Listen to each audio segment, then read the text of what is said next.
Hello, friends. Hello, friends. We're glad you could join us once again. We're a mother-daughter team, Tamara and Twila.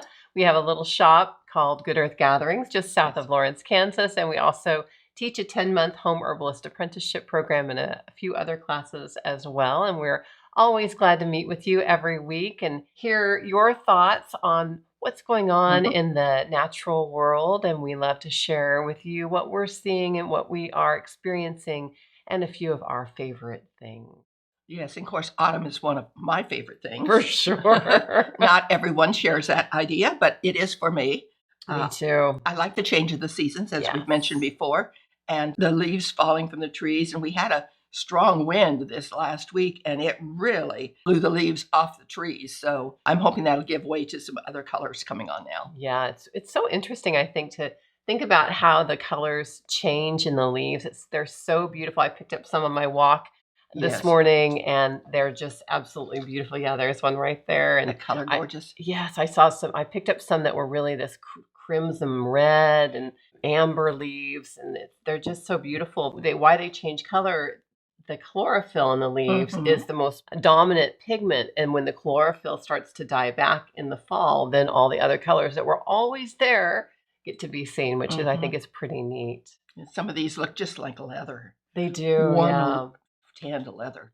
Just the most beautiful warm colors. They really are absolutely beautiful. And I always think that when the leaves fall from the trees in October, it's one of the lessons that the plants have for us to think about what do we need to release from our lives, what's core to us, and what do we need to let go of. I like to think about that in the fall. It's such a beautiful time of year. It's the time to get ready now for the coming months that are coming, which are colder. And, to make the soups and to get the sweaters out and also to make some burning bundles. And this is what I call a burning bundle. I make these kind of all year long. I don't let anything go to waste. This is not cleanup this time of year out of the garden, not at all. This is when we are collecting to hang our herbs to dry or lay them out on a table where we just strip the leaves off and the blooms. Then we have the stems left. Well, instead of throwing them away or putting them in a compost pile, I gather them all together and I make bundles. I have Queen Anne's lace in here. I have some goldenrod, artemisia, plain old stems with nothing on them inside here. And then at the top, I like to decorate with either some pretty leaves or some dried flowers out of the garden. Even the flowers I don't throw away. I just save those dried old flowers and put them right on this. Nice. And this is something that is nice to give to as a hostess gift. If you're going to someone's home and they have a wood-burning fireplace, it's wonderful. And they're just pretty even sitting on a shelf. Oh, yeah. We always have one right back here on our shelf there. And they look beautiful sitting on the shelf. Just pretty. But I keep them and we'll throw them in the fireplace as a fire starter and thank the plants for being so wonderful during the year. For sure. And Mom mentioned we don't really clean up the garden. We're big believers in leaving the leaves. And that's true whether you live in town to try and leave the leaves in your yard or whether you live out in the country just to leave pretty much everything, because there are hidden treasures in those leaves. There are insect larvae and other bug eggs and things that need to be preserved so that, because we have such a decline in our insect population, which goes right on up the food chain, of course. If you love birds, they need insects to eat. And so we want to leave the leaves so that the bugs can come back again next year, so that they can decompose to feed the soil, just like it does in the forest. And the flower seed heads, of course, are the winter food for birds. And in the hollow stems of many of our flowers and other plants, the native bees will lay their eggs, and the larvae will actually live inside those hollow stems at the beginning of the spring. And so we try and leave it way until the late spring when the temperatures are steadily in the 50s or above. And if you're in town and you don't really have that option, maybe you can just keep a corner of your backyard for the leaves and the other things that you clean up from the garden. So the insects and even the small birds also have a place to hide and to dig in during the winter. And a lot of insects rely on that also to overwinter because it keeps them warm during the winter. I think sometimes when we think about autumn, people think, oh, now I've got to clean up my yards. The leaves are falling. The acorns are falling. We've got to keep cleaning up. Not so. Just let it be. I think we have to get into a different frame of mind in our thinking on a lot of things anymore. It doesn't always have to be picture pretty and look like the yards have been vacuumed. Right. And I know sometimes that's hard if you live in town, you have like an HOA, but there's a good opportunity, just like when we talked about, Absolutely. planting wild plants in your yard and creating a small haven of native prairie in your yard. This is a great opportunity to learn more and to advocate. Yes. We need to teach our HOAs. We need to teach our city employees. We need to teach our cities and our city councils about the importance of wild in our lives and in every part of where we live, to leave a space for the wild. It's so important. Absolutely is. Yeah, and speaking of wild, some of the wild flowers that are blooming right now are the wild asters, which are absolutely beautiful. There's so many varieties of wild asters, and they're ranging, even where we are in this small little area, from white to lavender to dark purple. One of the native asters, and this is one that I planted, but it is a native, is the New England Aster. And isn't it a gorgeous deep purple? It's such a beautiful, beautiful color. And many of the Native American tribes use the native asters for eating or for medicinal purposes, but that varies from species to species. There are actually around 600 species of aster. It's a very prolific genus, and we see a lot of them, like I said, around here, but not all of them can be used or are edible. Some of them actually sequester toxic levels of selenium, which can be quite dangerous. And so the best one to use is the dark purple, the New England Aster, and herbalists have used this for years. And of course, we likely learned this from the Native American tribes. The roots have been used and the flowers have been used. And the most common use now, herbalists use it to help relax, to clear and relax the lungs and the head, to decongest, basically. And so we use the flowering tops. We tincture them. If you dry them, the issue with drying asters is just like the issue with drying goldenrod, that if you start drying them when the flowers are already open, it's going to just turn to fluff. So it's much easier just to tincture. We tincture the flowering tops for that. So we love them. They're beautiful too. Really a pop of color They time are. of the year. Yeah, it's so lovely. Pretty with the golds.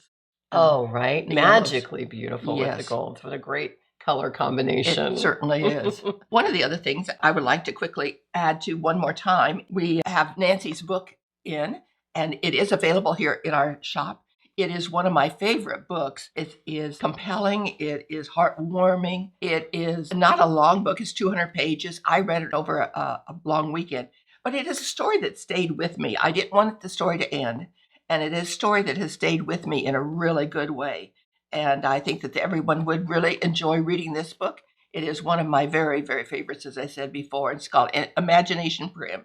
It's a year and a day in the life of this woman, and she is the town healer. It takes place back in the 1600s. It's historical fiction, and I know I'm almost sure it's a book you would enjoy reading also. I haven't started it yet, but Mom read the beginning to me, and I'm so excited to start it. Yes. But I just need to wait until I know that I have a time to sit, because I know I won't stop reading it once I start. That's for we who are avid readers. It's really tough. We start a book and everything else waits. Yep, that's right. And I know that's okay. what's going to happen. But if you want to hear the first page read, Mom did it, I think, a couple weeks ago.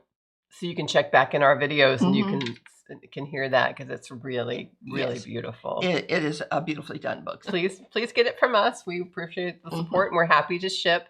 And I'll put the price and the shipping below too, if you're interested at all. And one of the things that we love about fall too is drinking our hot, warm comfort chai tea that we blend here at the shop. We blend all of our own teas. We have lots of different teas. You can see them all on our website. And one of our favorites to drink in the wintertime, as we get towards fall, we start wanting those warming spices. Yes, we do. Those warming spices help to warm us up. It's like a little bit of sunshine captured in those warming spices to help warm us. And that's really what our warm comfort chai tea is. It's a base of rooibos and redbush tea, so it doesn't have any caffeine in it. And then lots and lots of warming spices, and it's absolutely delicious. We like it plain, but when I was always fixing it for my kids in the fall and the winter, they liked it with a little bit of milk and a little bit of vanilla cream stevia. Oh my goodness, and that is quite yummy if you want a little sweeter drink. And we are always packaging teas. These are very popular teas in our shop. You know, we love working with herbs and blending. Blending teas is one of those joys. And it's one of the things that we teach our students also in our home herbalist apprenticeship program. And that's now open for enrollment. As we mentioned last week, Yes. We just opened it for enrollment last week, and it's already filling quite quickly. So if you've ever wanted to be a confident home herbalist, you've wanted to really feel deeply connected with nature, you want to walk outside and not just see plants, but recognize your friends who are growing there, even wild, which we work a lot with Yes, we native do. herbs, because there are so many wonderful wild herbs, which many people call weeds. But once you learn about them, you realize that they are your allies, they are your friends. And so that's what we offer at the 10-month home herbalist apprenticeship program. We've had so many students tell us how transformative it has been in their lives. And it really is a transformative program, and we hope you'll join us. And this is the last month for our 2023 students. And they're already saying they're so sorry that the series is ending because they have enjoyed it so much and it's just changed their lives. Yes, the students have a box that they get from us each month. And they've said how much they're going to miss getting that box with herbs, herbal kits, handouts, and all the good things that are seasonal. It's a very seasonal program because that's how we walk through the season. One of the last things I'm doing with herbs this year is working with thyme. My mother of thyme is growing so beautifully out in my garden, and I just love seeing it. And every now and then when I'm out there, I'll just grab a little bit and just take it to my nose and just smell it. It's such a wonderful smell. And of course, it's a wonderful flavor too. Aromatherapy. Yes, but it's a flavor also that I love to use with eggs or in soups, especially chicken soups. Yes. And so I gathered a few sprigs, just wrap them around, and you can end up making little wreaths. Here's another one. Or if you wanted to just do a little hanging of them together like we do with herbs, you just hang them together. Tie them together with a white thread, which has no dye in it. And that little wreath will dry. And during the winter, I can use it to just pop into my soup pot. And it'll give some flavor where it needs to be.